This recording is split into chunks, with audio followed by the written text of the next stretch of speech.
before the first sunrise, before the first shoreline, there was only water and darkness over the face of it, and something moving over the water, waiting. Then a voice, not loud, certain, "Let there be light." And there was light, not the sun, not yet, just light itself breaking the dark in two. He looked at it, called it good, and that was the first day.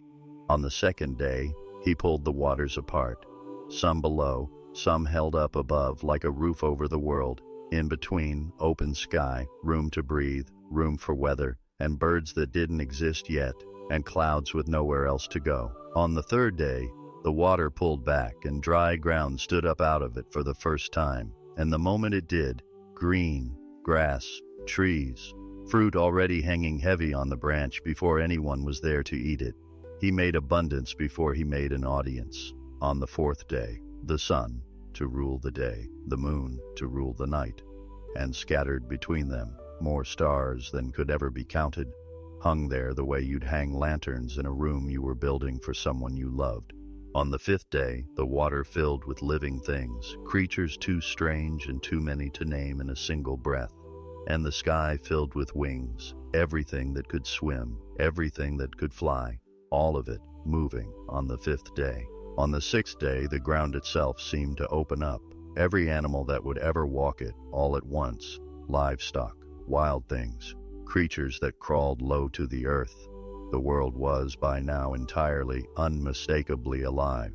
And then something different happened, not spoken into being from a distance this time, formed, up close, from the dust of the very ground he just made, shaped deliberately, like something he wanted to get right, and then he leaned in and breathed.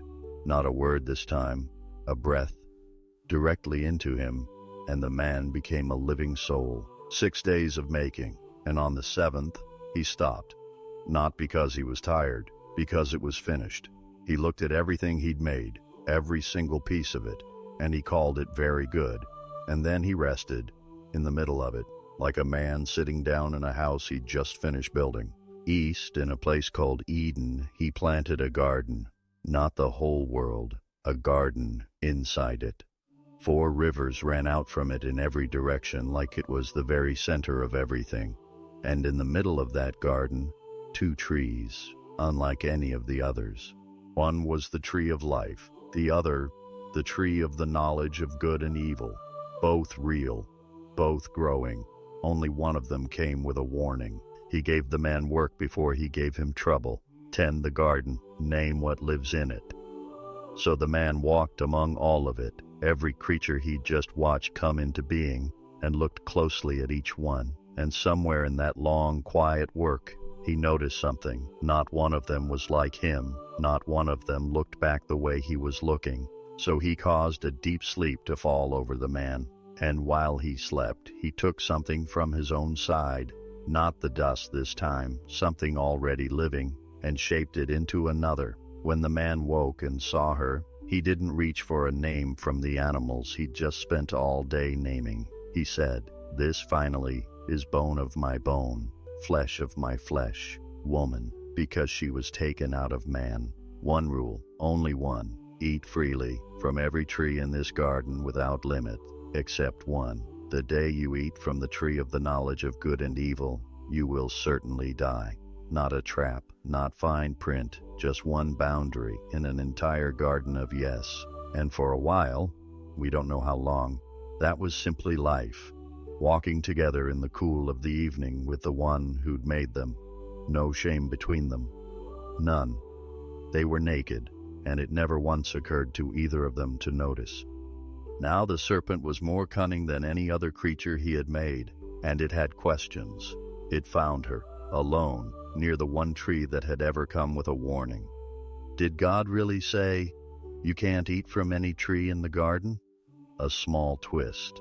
Not quite what was said, bigger, vaguer, easier to argue with, and she corrected it, mostly. We may eat from every tree, except the one in the middle. We must not eat from it or touch it, or we'll die. Close. Not quite exact. Small cracks let in the most light. You will not certainly die, it said. God knows that the day you eat it, your eyes will be opened. You'll be like him. knowing good and evil. Not a threat, an offer, not disobey him, become like him. That was always the better lie. She looked at it again, really looked. Good for food, beautiful to look at. And this was the part that undid her, desirable for the wisdom it seemed to promise. So she took it, ate, and turned, and gave some to her husband, who was right there beside her the entire time. And he ate it too. And their eyes were opened, not to wisdom, to exposure.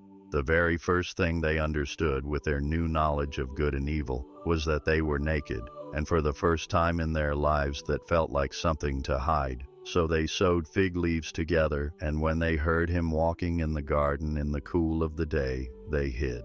Where are you? Not because he didn't know, because they needed to be the ones to answer. I heard you and I was afraid because I was naked, so I hid. Who told you that you were naked? A pause. And then, the oldest move in the book. The man blamed the woman blamed the serpent. Nobody in that entire garden said, I did this. To the serpent, you will crawl on your belly and eat dust all the days of your life. To the woman, pain in bringing forth life, and a new kind of struggle between her and the man she loved. To the man, the ground itself turns against you now. Thorns, thistles, sweat for every mouthful of bread until you return to the dust you were made from.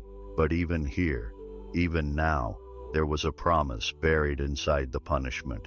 A seed would come one day from the woman herself, who would crush the serpent's head, even as he struck at her heel.